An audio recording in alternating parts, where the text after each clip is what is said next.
So let's focus on Metropolis Healthcare. They've launched new advanced diagnostic testing centers in Maligaon, Maharashtra and in Dehradun. To discuss these centers as well as their expansion plans, we're now joined by Ms. Ameera Shah, the promoter and MD of the company. Hi, Ms. Shah. Morning. Thanks so much for joining in. Well, before we get to these expansion plans, just wanted to ask you first, how is the competitive intensity in the industry as of now? So, broadly, I think we've always had lots of competition in the industry. It's not something new. I think healthcare services has traditionally, and especially diagnostics, people assume it to be a low entry barrier market, which is true because there's no regulatory framework and capital required is low. However, what I think people realize after they enter that actually the barrier to scale and the barrier to earn good quality business is very difficult. And that's where you will end up having lots of companies in the industry. But a lot of them become zombie companies after 5-6 years of trying and not being able to really succeed in the way that they estimated. So I think competitive intensity was there, continues to be there, but is lower from a perspective of aggression, pricing, discounting than it was a year ago. Got it. All right. So it's easing a little bit. That's the takeaway from what you're saying. Going back to the expansion plans then, how many labs have you added in this fiscal so far? And what's the plan from here on? So our target was to add about 30 labs this year, and we're very much on our way to get there. So hopefully by the end of this month, we should be close to that target. And we've also added approximately 600 centers, new centers all across the country as well. And that's the kind of pace that we look to keep going. Even next year, we're looking to add about 30 labs and again about 600 to 650 centers. Across, mostly in tier 2, tier 3 markets and markets in which we are challengers in the country, across the north and the east and the central part of the country. And of course, while we'll keep going deeper into our core markets of south and west, we'll also continue to broad base our entry and access points into northeast and central. Okay. Ameera, hi, good morning. This is Sonia here. I take your point about, the brand strength and how that is sort of helping you overcome competitive intensity. In fact, in your B2C segment as well, you've seen a growth of 13% in patient volumes, and that B2C is 53% of your overall sales. Just tell us, is this double-digit growth something that you can sustain? What are you doing in the B2C segment to strengthen your brand presence pan-India? So you're right, Sonia. If you look at it, the volume growth in B2C was 13, but the revenue growth was closer to 17-18%. So it's been very strong. And, really what we've been doing is about, Metropolis we've always built our business on the back of science and expertise and not on deep discounting. And we continue to do that. So it's about really having a right to win as far as your service and your product and being able to communicate that to doctors and specialists all over the country. And, with that belief in our brand and what we bring to them, which helps them in their treatment, is really how we are able to drive the B2C. Which is basically having earning our trust with doctors. Now, what happens is once in a market, you've been able to earn your trust with doctors, and over time, it becomes a consumer brand. And then you can also do D2C, which is direct to consumer activities that will, bring the consumer to you directly as well. Now, the mistake often people make is thinking that, we can go directly D2C. But if you haven't earned the trust of doctors in the meantime, then frankly, the quality of business you'll get from D2C will not be so great. Okay. Right. So just one follow-up here. The overall growth rate in the B2C segment for the industry is expected to be how much in the next 1 year? And how much will Metropolis's growth rate be? I'm talking about FY25. Sonia, that third-party data is unfortunately not available for our industry at all. We don't even get really overall growth data for the industry. But my estimate is the industry is growing at about 10%, year on year. Where the unorganized segment, which used to grow at about 5 to 6% per year pre-COVID, is actually growing slower, and the organized market is actually growing a little bit faster. This 10% is obviously a combination of volume, price, RTT, combination of everything. And as we've seen in the first 9 months of the year, our core diagnostics growth has significantly outpaced the rest of the industry as well as the rest of our listed peers. So I think we want to continue focusing on volume plus revenue per patient plus pricing as the three levers that will lead us to a superior revenue.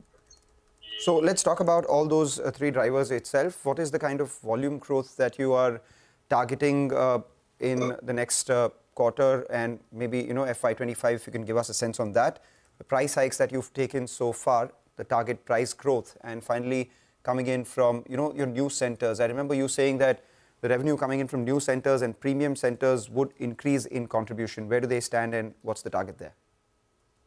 So if you see Y to date till about December, we've done about 9% volume growth, which has been sort of significantly higher, like I said, than the industry.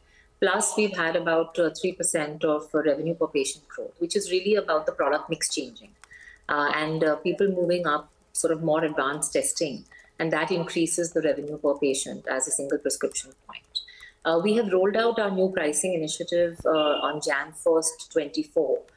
So that impact will come in Q4 and obviously for the next year as well. So we don't have a specific number on that yet, but that should add a few percentage points as well. So the B2C price hike has been absorbed is what you're telling us. No worries on that front. What about B2B? I think you'll be looking at pushing through a price increase there as well. When is that? That's right. The original plan was to do it in Q1 of FY25. But I think we've already rolled it out in Q4 as well. Okay. The premium wellness space is something we've discussed ad nauseum, right? But it's a space that's also picking up in a big way. There are wellness centers sprouting all over metro cities. But for your own business, it's done pretty well. I mean, your Q3 premium wellness revenues were up almost 15%. Tell us a little more about how you're planning to expand this segment and how you're planning to, you know, sort of cut away from competition. See, again, I think it comes back to your product, your offering, your service, and the trust in the brand, right? So when there is a lack of trust in the brand, and when I say trust in the brand, our business is not built on the back of hoardings and marketing materials. It's really built on the back of experience when you're unwell. And who are you able to trust when you're sick? Usually you trust the best doctor, the best hospital, the best diagnostics. And that's the kind of reputation that we have.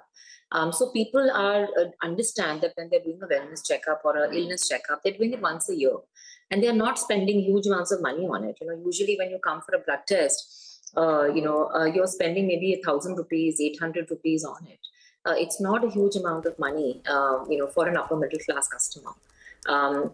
And you're doing it once a year, right? It's not a repetitive thing. So people are actually tend to be more careful about where they go, and they're not looking to just get excited by discounts and cheaper prices and all of that, because they also realize that tracking their reports, their results, their data from the past, all of that is meaningful to the health. So I think overall we are seeing that the premium wellness segment is basically bundling. But with the brand trust we enjoy, people are willing to pay fair prices for it because they don't find them to be expensive. And even here, the price points are closer to 2,500 to 3,000. It's not like it's 20,000 or 10,000. You know, what's also standing out is the fact that you are looking to grow beyond metros. An advanced diagnostic center that you've opened in Malegaon, another one in Dehradun. You are looking to expand beyond just the metros, and that's where a lot of people are eyeing consumer opportunities as well.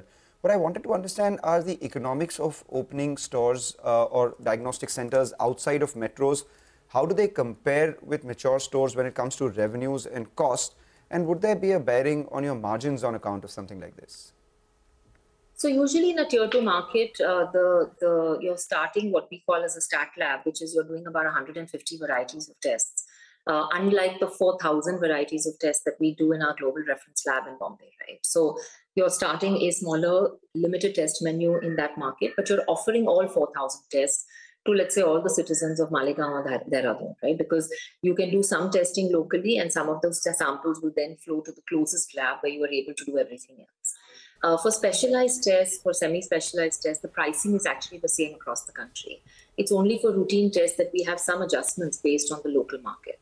So overall, you find that there's not a huge difference in pricing. But in your cost base, there is a big difference. Because, obviously your OPEX costs are lower in these tier 2, tier 3 markets. So overall, as a weighted average, and really the dependency is on where you have a strong brand with doctors and medical community and where you don't have still a very... So in markets where we have a very strong brand, we see a quicker payback. Markets where the brand is not as strong, it takes maybe a year, year and a half more. So how should one read margins going forward? Should we see an improvement or should we see them maintained at the current levels where we are? So currently we are at the peak of our accelerated lab expansion, like with 30 labs, and next year will be the same, which is FY24 and 25. But post FY25, we are going to then go back to adding, 8, 9, 10 labs a year like we used to in pre-COVID. And that accelerated program will stop. And therefore, the drag on the margin, which is currently about 1.2% because of this accelerated lab expansion, will certainly reduce and come to a complete end by FY26-27. All right, Ameera, always a pleasure hearing your thoughts. Thanks so much for stopping by and filling us in with all of those details. Wishing you well and looking forward to chatting up with you post your quarterly numbers.